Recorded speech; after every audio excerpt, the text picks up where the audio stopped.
गुरु प्यारी साध संगत जी, मैं विनोद जो लंदन इंग्लैंड में रहता हूँ, आपके चरणों में पूज्य मस्ताना जी की साखियाँ लेकर हाजिर हुआ हूँ। आज जिन साखियों की हम यहाँ चर्चा करेंगे उनकी तफसील कुछ यूँ है। जो दिया सो लिया, 10 घंटे लगातार, दिन में जोर लगा, बाजी करगी बाजी, दीनता न छोड़ी, मंत्री आया और लड़की वाले। तो पहली साखी, जो दिया सो लिया। पीरों के पीर सतगुरु मस्तानी मौज ने अपने जलाल में बहुत नज़ारे दिखाए। शब्द रूप दातार प्रकट प्रभु सतगुरु जी ने दोनों हाथों से रूहानियत का माल बहुत सस्ते में लुटाया। माल था सतगुरु परमेश्वर का प्यार, परंतु कोई लेने वाला न था। हर कोई लालची निकला। किसी को पैसे का लालच, किसी को औलाद का, किसी को इज्जत का। जो सच्चे प्यार के लिए आया वह पा तो गया, पा जाने के बाद उसे संभाल कर रखना जरूरी होता है, नहीं तो देने वाला किसी वक्त भी ले सकता है। एक बार एक प्रेमी ने सतगुरु दीनदयाल स्वामी जी से प्रश्न किया कि साईं जी, आप बहुत सारे वर दिए जा रहे हो। इस पर बेपरवाह सतगुरु जी ने अपने मुखारबिंद से फरमाया कि जो दे सकता है वह ले भी सकता है। सच्चे पातशाह जी सच्चे दिलों का प्यार देखकर सत्संगी को अपना प्यार दे दिया करते थे। अमीर गरीब, छोटे बड़े का कोई भेदभाव न था। जो भी सच्चे प्यार और विश्वास से झोली लेकर आया, सतगुरु प्रभु जी ने झोली को अच्छी तरह भर दिया और साथ में फरमाया भी कि ध्यान से रखना। बागड़ देश का एक लंबरदार अपने गांव से वापस लौट रहा था। रास्ते में उसे मालूम पड़ा कि यहाँ एक पूर्ण फकीर सतगुरु पधारे हुए हैं। कुछ उत्साह बढ़ा और रूहानी फ़कीर जी के बारे पूछा तो लोगों ने सच्चा सौदा डेरे के बारे में जानकारी दी। जूं जूं सुनता गया, दिल की धड़कन तेज होती गई। अब निश्चय किया कि ऐसे परम संतों के दर्शन करना बहुत ज़रूरी होगा। इसलिए उसी समय अपने गांव जाने के बदले शहनशाही मौज के दर्शन करने के लिए चल पड़ा। अभी वहाँ डेरा बन ही रहा था। सच्चे वाहेगुरु सतगुरु जी के दर्शन के लिए उसने वहाँ जाकर प्रार्थना की।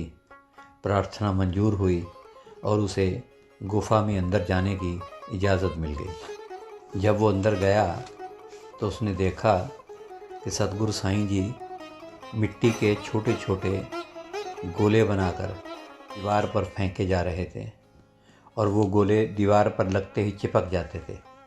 उस प्रेमी का ख्याल बेपरवाही मौज सतगुरु जी के नूरी चेहरे पर था।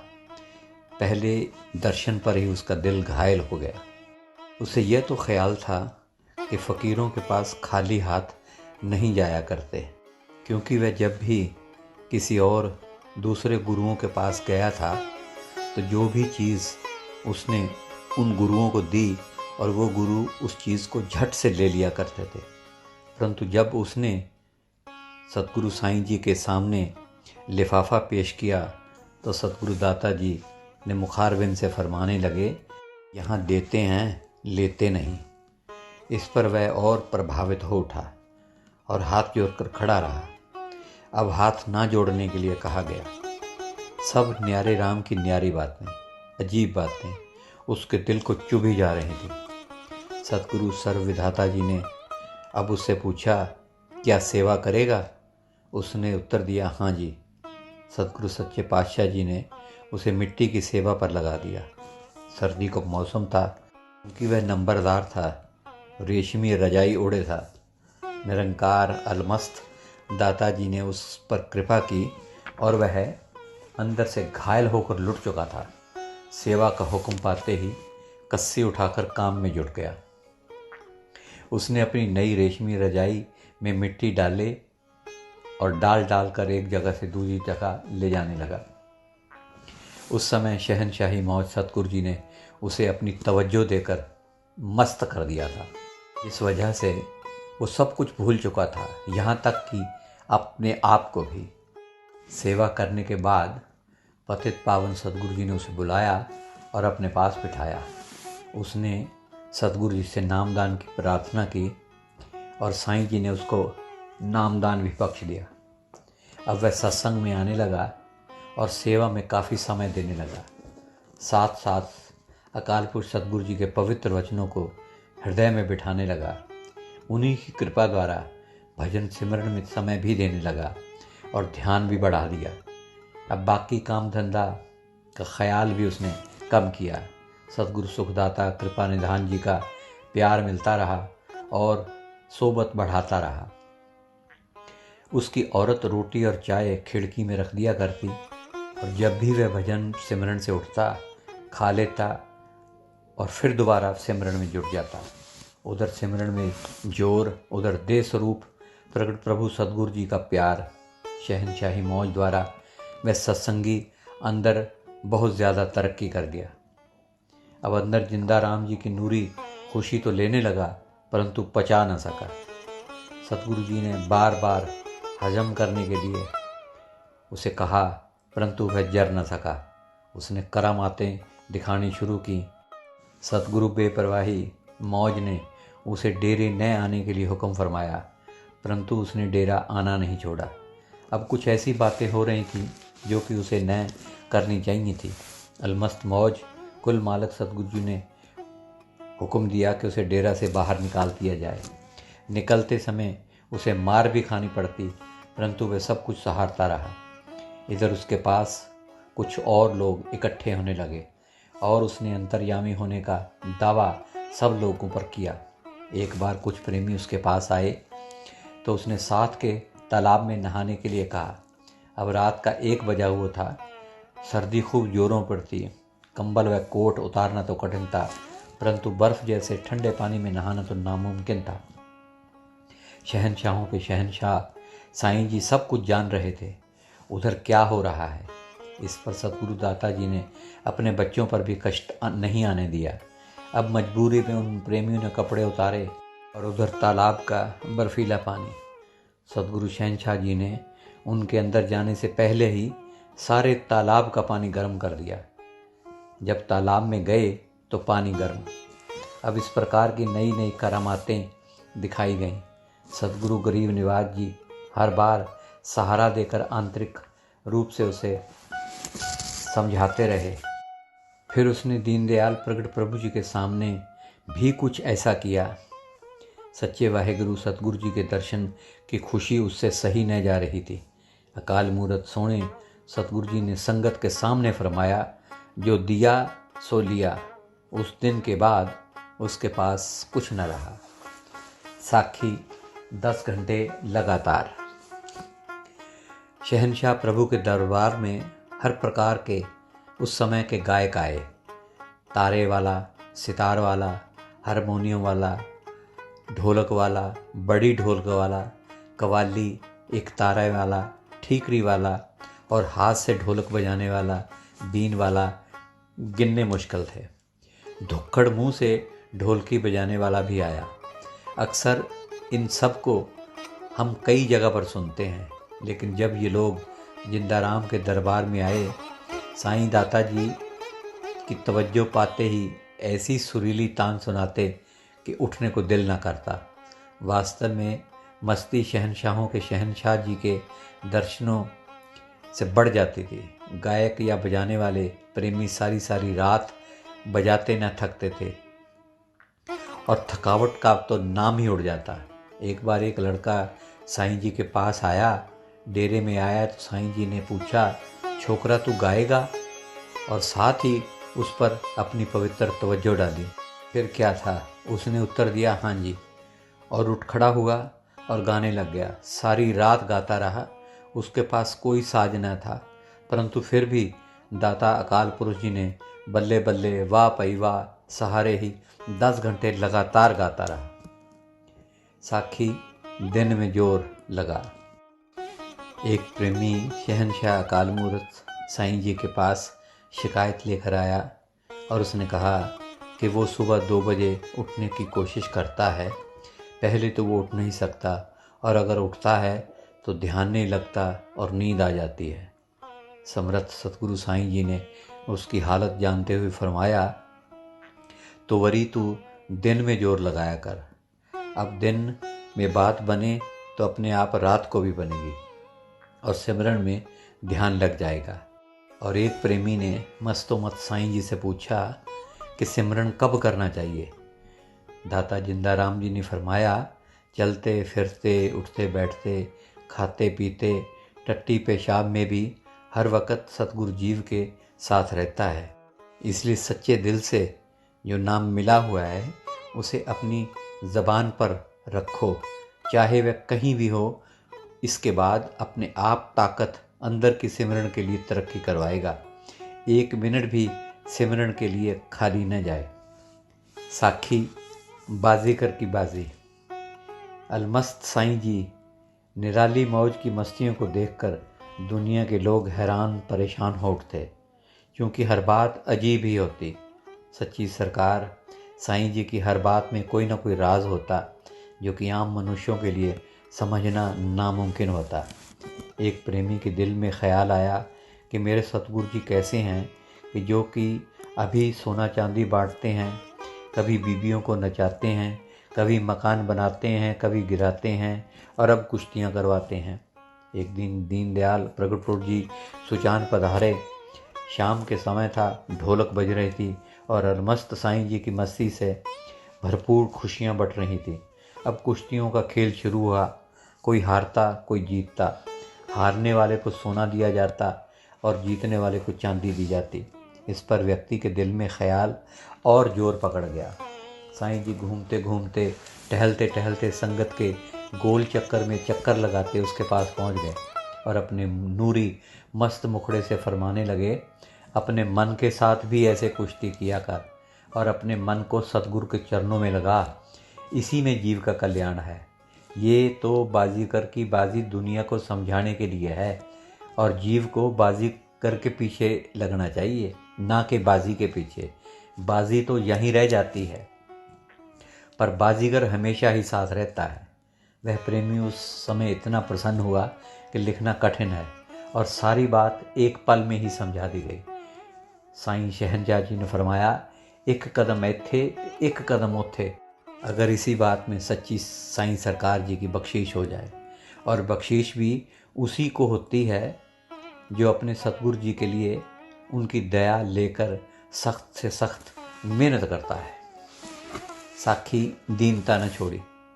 कुछ सेठ लोगों ने सतगुरु सच्चे पातशाह जी से हिसार में सत्संग फरमाने के लिए कहा। प्रार्थना स्वीकार हुई और बेपरवाह मौज सतगुरु जी हिसार पधारे। शहनशाहों के शहनशाह सतगुरु जी की मौज यहाँ एक निराला खेल दिखाया। नूरी सत्संग शुरू हुआ।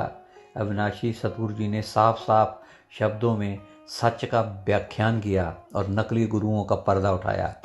क्रोधित होकर कुछ लोगों ने पत्थर फेंके। किसी को एक प्रकार की चोट ना आई, लेकिन सत्संग समाप्त कर दिया गया। डेरा में कुछ प्रेमियों ने सतगुरु दीनदयाल सतपुरुष जी से इसका कारण पूछा।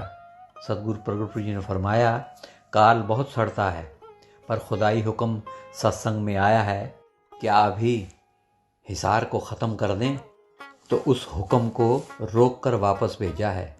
रूहानी परम संतों के न्यारे राम जी दीनता के भंडार हैं, दीनता नहीं छोड़ी। साखी मंत्री आया। पंजाब के एक मंत्री को जब ये पता चला कि एक अलमस्त फ़कीर सिरसा में डेरा लगाकर रूहानियत की पढ़ाई एक नए तरीके से करा रहे हैं, उसे यह भी पता चला कि मकान गिरते हैं, बनते हैं, सोना चांदी नोट आदि वहाँ बांटे जाते हैं, उसका उत्साह और बढ़ा और दर्शनों के लिए चल पड़ा। उसने सारे डेरे का चक्कर लगाया और बनी हुई शक्लों के बारे में पूछा। फिर दीवारों पर लिखे हुए नूरी वचनों को पढ़ा। अकाल मूरत साईं जी महाराज के पास आया तो अविनाशी प्रभु जी ने उससे पूछा कि वरी कैसे आए। उसने उत्तर दिया, महाराज जी, मैंने आपके बारे में बहुत सुना है कि आपके चरणों में माया धक्के खाती फिरती है। सतगुरु बेपरवाही मौज प्रगट प्रभु जी ने उत्तर फरमाया कि असी तो गरीब अनपढ़ फ़कीर हैं, तुमने सच्चा सौदा देखा है, कई जगह लिखवाया है कि गरीबी धारण करो, परंतु मंत्री जानता था कि दुखभंजन सतगुरु जी के पास रूहानियत की दौलत है जिससे सब कुछ प्राप्त हो सकता है। उसने सच्ची सरकार सतगुरु जी से कहा कि महाराज, आप सोना चांदी कपड़ा पैसा बांटते हो, ये कहाँ से आता है? आप कैसे गरीब हो सकते हो? आप गरीब नहीं हो। अकाल मूरत साईं जी ने मुस्कुराकर मुखारबिंद से शहनशाही वचन फरमाए, वरी माया तो इस संसार में अपने खेल खेलती है और जीवों को फंसाती है। इस पर उसने दीनदयाल जिंदाराम जी से कुछ पैसा मांगा। सच्चे पातशाह निरंकार जी ने पूछा, तुम माया का क्या करोगे? उसने उत्तर दिया कि हम एक कॉलेज खुलवाएंगे जहाँ बच्चों को शिक्षा दी जाएगी और वे पढ़ लिख सकेंगे, इस तरह समाज का कल्याण होगा।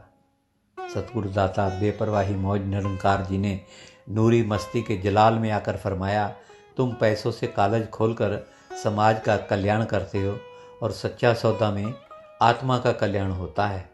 इधर रूहानियत की पढ़ाई करवाई जाती है। जो अपनी आत्मा का कल्याण नहीं कर सकता वो किसी का कल्याण क्या करवाएगा? इस पर उसके पास कोई उत्तर न था।